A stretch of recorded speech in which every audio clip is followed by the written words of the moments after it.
Sama seperti masalah akidah. Akidah ini mempunyai pelbagaian mazhab. Kita di Malaysia alhamdulillah sudah turun-temurun yang sampai kepada kita akidah Asy'ariyah. Yang kita belajar di pondok pun akidah Asy'ari. Kalau tuan-tuan dan perempuan baca kitab rukunan, begitu daripada Asy'ariyah. Tetapi orang yang belajar akademik, yang belajar di universiti, yang belajar mendalam, sudah pasti dia ada pandangan yang kadang-kadang mungkin dia bersetuju dengan pandangan Maturidiyah ataupun ulama-ulama salaf dan sebagainya. Dan itu tidak memudaratkan kepada dia. Tetapi bila kita masuk kepada orang awam, kita tak perlu bahaskan isu itu. Tidak perlu kita nak timbulkan Allah itu ada di langit, Allah itu ada di... Kerana itu bukan isu untuk umat. Cukup dulu kita ingat zaman dulu orang tak pernah bahas pun. Tuan-tuan pun tak pernah bahas. La je bahas, betul tak? La je orang bahas. Penceramah pun bawa kita kena i'tiqad Allah wujud bila makan. Dulu tak ada pun istilah macam tu. Dulu kita i'tiqad Allah wujud, itu je. Dan kita tidak tafsilkan, kita tidak detailkan. Tuan-tuan pun ingat zaman 80-an, 90-an tak ada isu seperti sekarang. Orang luar pun main tak kacau apa.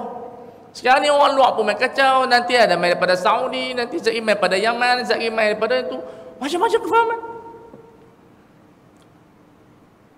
Sepatutnya kita raih kefahaman Malaysia secara relax. Akidah kita dah betul dah daripada dulu. Hafaz sifat 20 walaupun orang tak faham, tak apa, dia hafaz sifat 20, hafaz, tak ada masalah.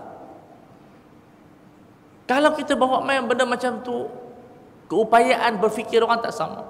Yang belajar universiti memang dia boleh berfikir luas, dia boleh berhujah. Tapi kenapa kita nak ajak orang ramai ni berhujah?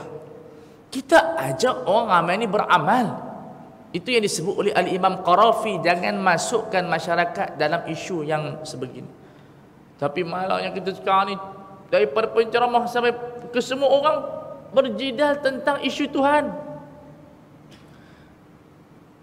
Tidak cukuppah kita i'tiqad qul huwallahu ahad, Allahus samad, lam yalid wa lam yulad wa lam yakul lahu kufuwan ahad. Tuan-tuan dan puan pergi buat survey.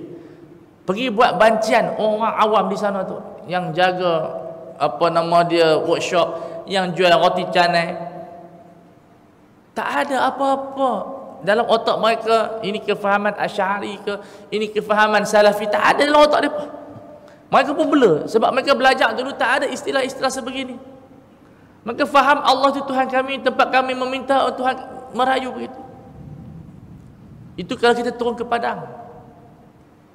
Sebab itu kita sebagai penceramah, sebagai umat Islam, kita kena tahu apa yang diperlukan oleh masyarakat. Masyarakat perlukan akhlak. Masyarakat perlukan ibadat untuk mereka masuk ke syurga. Bukan pergaduhan yang macam ini. Sehingga seorang ini menyesatkan seseorang, seorang ini mengkafirkan seseorang. Ada sebahagian sahabat kita mengkafirkan sahabat dengan di Facebook ya. Ajaib. Saya hari ini mengisytiharkan si fulan kafir. Tu dia.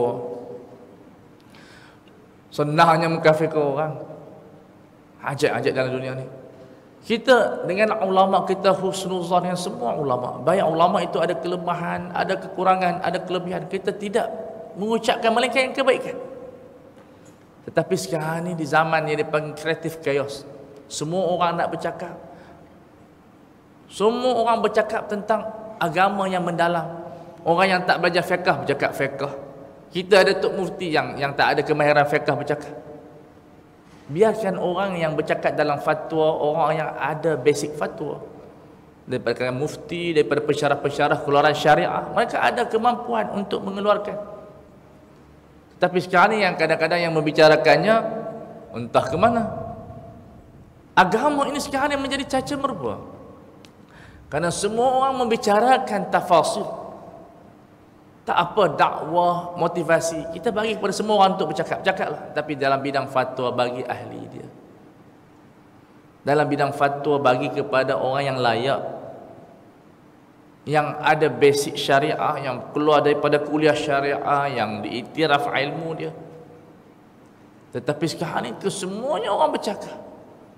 Dan akhirnya dia tidak menjadi fik rahmat, dia jadi fik celau.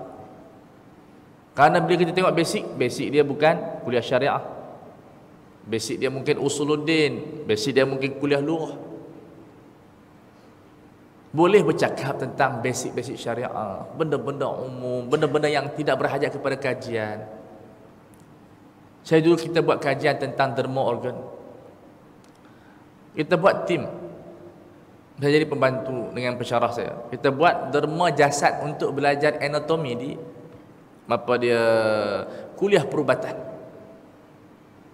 Secara umumnya kita mengharuskan derma organ. Tapi ada sebahagian pendakwa kata haram begitu yang menyebabkan memberi kesan kepada orang. Dan dia tak buat research apa pun. Tak buat research. Benda ni kena ada research sebab benda baru. Jadi kita minta kepada orang yang ada kepakaran dalam bidang yang lain tidak masuk kepakaran dalam bidang yang lain. Barulah dia selamat. Barulah kita nampak ikhtilafu ummati rahmah. Yang kita pegang teori ini dan kita tengok di luar sekarang ni bergaduh sebab yang bercakap itu tak ada autoriti. Tak pernah belajar usul fiqh dan tidak belajar daripada masyayikh. Paling kurang dia masuk universiti, dia tahu basic-basic ilmu. Dia ada kekuatan bahasa Arab. Barulah tajuk yang diberikan hari ini ada berlakunya ikhtilafu ummati rahmah. Di kalangan mufti pun berbeza pendapat, tetapi tak ada pergaduhan sebab kesemuanya faham.